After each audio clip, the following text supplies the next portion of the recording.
Hello everyone, welcome to my channel. कैसे हैं आप लोग? आई होप कि आप लोग अच्छे होंगे। तो देखिए, आज के वीडियो में हम बात करेंगे एक और एनआईटी की। National institute of technology Surathkal, जो बेसिकली बेंगलुरु कर्नाटका में है, उनकी तरफ से नोटिफिकेशन आया हुआ है for PhD as well as for MTech admissions. तो हम इस वीडियो में पीएचडी एडमिशन्स की बात करेंगे, जो नोटिफिकेशन है और सब्जेक्ट्स वगैरह सारी चीज़ों को डिस्कस करेंगे। तो यस, आपको जो भी लिंक्स हैं वो सभी डिस्क्रिप्शन में मिल जाएगी, आप चेक कर लीजिएगा। फर्स्ट ऑफ ऑल आपको इनकी ऑफिशियल वेबसाइट जो कि है nitk.ac.in, उस पर विजिट करना है। देन आप लेटेस्ट न्यूज़ से ये पर्टिकुलर पेज ओपन कर सकते हैं। ठीक है, तो यस, ये जो नोटिफिकेशन है वो 7 जून को आया था, बट मेरा जो लास्ट डेट्स वाला वीडियो था वो पहले ही अपलोड कर दिया था मैंने, और I got to know about this particular institute like later on, that's why उस पर्टिकुलर वीडियो में ये इंक्लूडेड नहीं है। तो एनीवेज देखिए, सबसे पहले आप जब इस पर्टिकुलर पोर्टल पे पेज पे विजिट करेंगे तो यहाँ पे आपको दो चीज़ें दिखेंगी। First of all is information bulletin, जो कि आपको यहाँ पे ब्लू कलर दिख रहा है, एंड देन एप्लीकेशन। तो ये है IRIS का पोर्टल जिस पे आपको अप्लाई करना है। ठीक है, तो बेसिकली एप्लीकेशन पोर्टल है ये। इसके लिंक आपको डिस्क्रिप्शन में मिल जाएगी, आप देख लीजिएगा। राइट, उसके बाद चलिए हम इन्फॉर्मेशन बुलेटिन को डाउनलोड करते हैं और देखते हैं। सो यस, ये है इन्फॉर्मेशन बुलेटिन PDF। इसमें आपको एमटेक रिसर्च और PhD प्रोग्राम तीनों की ही इन्फॉर्मेशंस देखने को मिलेगी।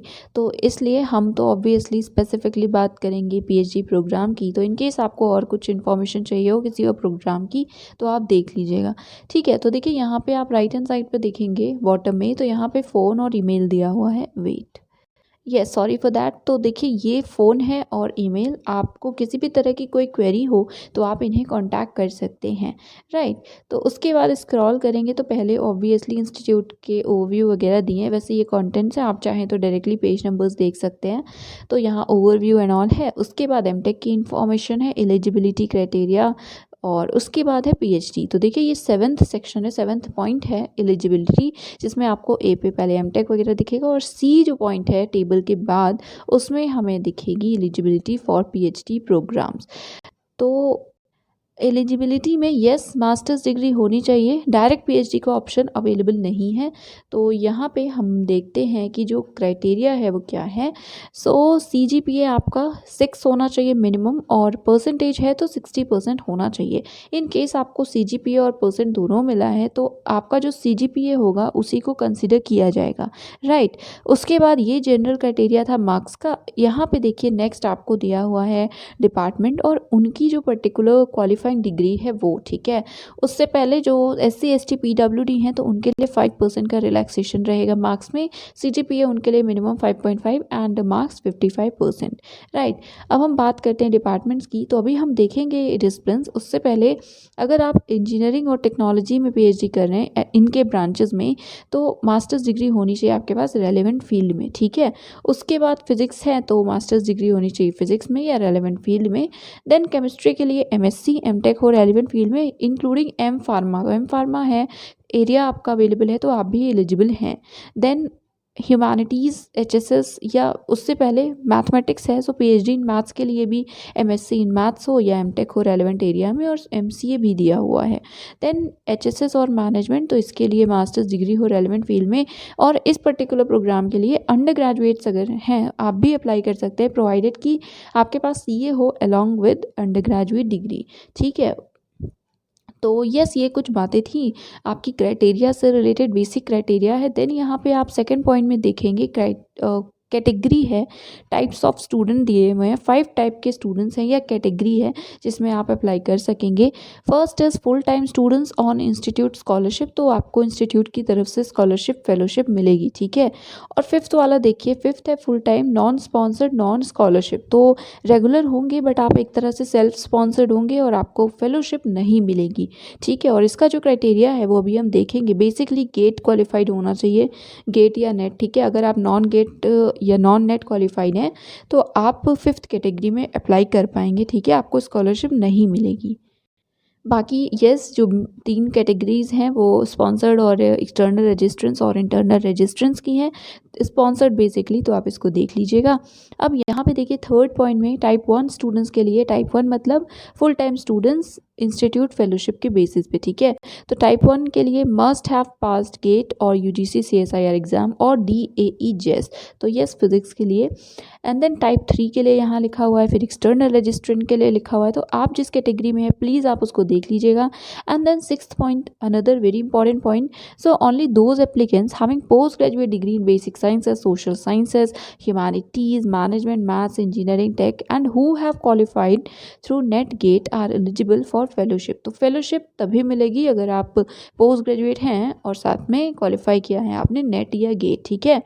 तो यस, देन 7th पॉइंट आप देखिएगा। अब यहाँ पे देखिए स्पेशलाइजेशंस दिए हुए हैं और साथ में डिपार्टमेंट जिनके अंडर सीट्स अवेलेबल है, तो जैसे सिविल इंजीनियरिंग है और यहाँ पे एरियाज दिए हुए हैं। Then water resources and ocean engineering में सीट्स अवेलेबल हैं, वैसे सीट इनटेक भी दिया हुआ है, तो अभी हम सीट्स भी देखेंगे। देन मैकेनिकल में आप अप्लाई कर सकते हैं। Then electrical and electronics engineering, electronics and communication. Then 6th is chemical engineering, 7th is metallurgical and materials engineering, 8th is mining engineering. Then sciences में फिजिक्स है, केमिस्ट्री है, मैथ्स भी है। उसके बाद 11th में है स्कूल ऑफ मैनेजमेंट, ठीक है। फिर 12th है mathematical and computational sciences. Then 13th is IT information technology, area देख लीजिएगा, ठीक है। उसके बाद है 14 तो CSC computer science and engineering. Okay, so maths specifically नहीं दिया हुआ है आप, ओके हाँ mathematical and computational sciences, yes. तो इसीलिए MCA दिया हुआ था, क्योंकि अगर आप यहाँ पे एरियाज देखेंगे स्पेशलाइजेशन के तो ये कंप्यूटर बेस्ड है ना। तो यस, अब हम बात करते हैं नेक्स्ट। तो ये जो एरियाज़ हैं इसे देखिएगा और जहाँ स्टार मार्क्स वगैरह हैं उसका जो मीनिंग होता है वो वहीं पे दिया होता है, ठीक है, तो आप देख लीजिएगा।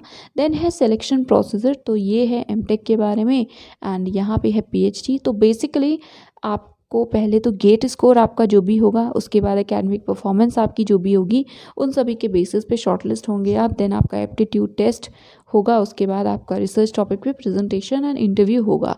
इन सभी का जो भी कंबाइंड एक तरह से आउटकम होगा वो होगा आपका रिजल्ट, ठीक है। देन हाउ टू अप्लाई, तो आपको पोर्टल दिखाया ना मैंने, लिंक दिखाया, तो आप उसी पे जाकर अप्लाई करेंगे, ठीक है। एप्लीकेशन फ़ी कितनी है, सो application fee is ₹500 for open category and other backward classes, that is OBCs, and ₹150 for SC, ST and PWD, जो कि आप ऑनलाइन ही पे कर सकते हैं ऑन और बिफोर 15th of July 2021। तो 15 July is the last date, Thursday. इससे पहले कीजिएगा और प्लीज़ इससे पहले ही कीजिएगा, बिकॉज आपको हार्ड कॉपीज़ भेजनी है जो कि 19th of July तक पहुंच जानी चाहिए। तो अगर आप 15th को सोचिए अप्लाई कर रहे हैं तो डिले हो सकता है ना, पोस्टल डिले हो सकता है। सो इसलिए इट वुड बी बेटर अगर आप अकॉर्डिंगली टाइमली अप्लाई करें। बाकी तो अगर कोई इशू है तो कोई मतलब आप लेट भी अप्लाई कर सकते हैं, बट 15th तक कर दीजिएगा। देन नेक्स्ट है बोल्ड लेटर्स में लिखा है about the hard copies. So the hard copy of the completed application form with payment receipts and copies of all the necessary documents is to be send. कहाँ पे send करना है, तो देखिए एड्रेस यहाँ दिया हुआ है, असिस्टेंट रजिस्ट्रार NIT कर्नाटका, और यहाँ तक पूरा एड्रेस। उसके बाद आपको लास्ट डेट लिखिए हार्ड कॉपी सबमिशन की, that is 19th July, Monday को पहुंच जाना चाहिए ऑन और बिफोर 19 जुलाई। देन जो एनवेलप होगा उस पर क्लियरली मेंशन कर दीजिएगा that application form for PhD and आप डिपार्टमेंट जो भी हो वो इस ब्लैंक में लिख दीजिएगा, ठीक है। तो यस, ये थी कुछ बातें about the hard copies and in fact application process overall. And यहाँ एप्लीकेशंस लाइक पहुँच जाए टाइमली, अदरवाइज रिजेक्ट हो जाएंगी, ये सारी कुछ चीज़ें लिखी हुई हैं। एक से ज़्यादा अगर आप कोर्स में अप्लाई करना चाहते हैं तो यस आप कर सकते हैं, बस प्रॉपर सेपरेट होगा, दैट इज़ आपको अप्लाई अलग करना होगा, रिसीप्ट अलग सबमिट करनी, मतलब पेमेंट अलग करना होगा, उसकी रिसीट होगी, फिर बाकी सारी हार्ड कॉपीज़ आपको सेपरेटली भेजनी होगी, ठीक है। उसके बाद यहाँ पे एप्लीकेशन से रिलेटेड जो इंपॉर्टेंट डेट्स हैं वो दी हुई है। So last that is 15th of July and hard copy submission की लास्ट डेट है 19th of July, ठीक है। बाकी जो डेट्स हैं वो प्लीज़ आप एक बार देख लीजिएगा।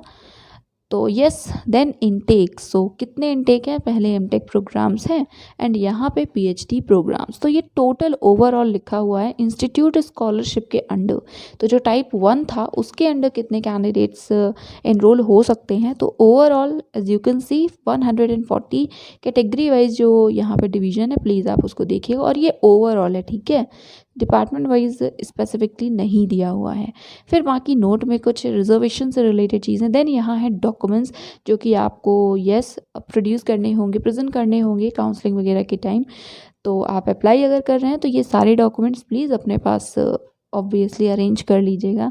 And if I am not wrong, क्या पता कुछ चीज़ें आपको अपलोड भी करनी हो, कुछ डॉक्यूमेंट्स।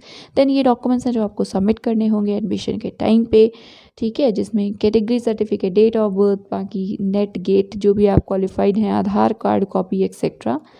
देन यहाँ नोट में कुछ चीज़ें हैं रिगार्डिंग दी प्रोफार्मा और ओबीसी सर्टिफिकेट या प्रोफार्मा फॉर ओबीसी और ईडब्ल्यूएस सर्टिफिकेट। इसको आप देख सकते हैं, डाउनलोड कर सकते हैं। अपीयरिंग कैंडिडेट्स, यस आप अप्लाई कर सकते हैं प्रोवाइडेड कि जो भी एलिजिबिलिटी रिक्वायरमेंट्स आप 30 सितंबर तक पूरी कर रहे हो, दैट इज़ रिजल्ट्स आ जाएं आपके 30 सितंबर से पहले, ठीक है, सितंबर से पहले। देन फाइनेंशियल असिस्टेंस, तो ये एमटेक का है। देन यहाँ पे आपको पीएचडी का दिखेगा, 31,000 मिलेंगे आपको for the first 2 years and then subsequently for the remaining years you will get 35,000 per month, ठीक है, जिन्हें इंस्टीट्यूट फेलोशिप मिलेगी उन्हें। उसके बाद बाकी चीज़ें आप देख लीजिएगा। देन स्पॉन्सर्ड कैंडिडेट्स के जो रूल्स वगैरह हैं वो लिखे हुए हैं। इसमें भी वही है कि प्रेफरेंस गेट क्वालिफाइड को मिलेगी एमटेक प्रोग्राम्स के लिए एक्सेट्रा, ठीक है। उसके बाद है यहाँ पे fees and deposits. So fee structure क्या है, सबसे पहले तो एमटेक एंड एमटेक रिसर्च का यहाँ दिया हुआ है। उसके बाद यहाँ पे है fee structure for PhD program. तो यहाँ देखिए ईयर बाय ईयर और सेमेस्टर वाइज दिया हुआ है आपको कितने पे करने हैं, तो आप इसको देखिएगा। जो ट्यूशन फ़ी है जो कि हर सेमेस्टर में लगेगी वो है 7500।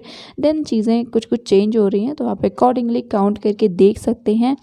एंड देन यहाँ हॉस्टल फ़ी भी लिखी हुई है, कितना हॉस्टल रेंट है, ठीक है। उसके बाद यहाँ पे फ़ी स्ट्रक्चर फिर से इंटरनल कैंडिडेट के लिए लिखा हुआ है जो पार्ट टाइम कैंडिडेट्स होंगे, तो अगर आप पार्ट टाइम है तो देखिएगा। फिर यहाँ पे मेस की फ़ी है फॉर हॉस्टलर्स, ओवरऑल 29,100 है। देन रिफंड से रिलेटेड लिखा हुआ है एंड दैट इज़ इट। ये थी कुछ इन्फॉर्मेशंस। आई होप कि आपके क्लैरिटी आपको मिली होगी और इन्फॉर्मेशंस जो भी प्रोवाइड की गई हैं वो क्लियर होंगी। कोई इशू है तो आपको मैंने बताया कि ईमेल आईडी दी हुई है, आप उस पर कॉन्टैक्ट कर सकते हैं। एंड वो जो लिंक है, आई मीन जो आईडी है वो आपको डिस्क्रिप्शन में भी मिल जाएगी। तो यस, ये था आज का वीडियो, ये थी information. That is it for today. Thank you so much for watching.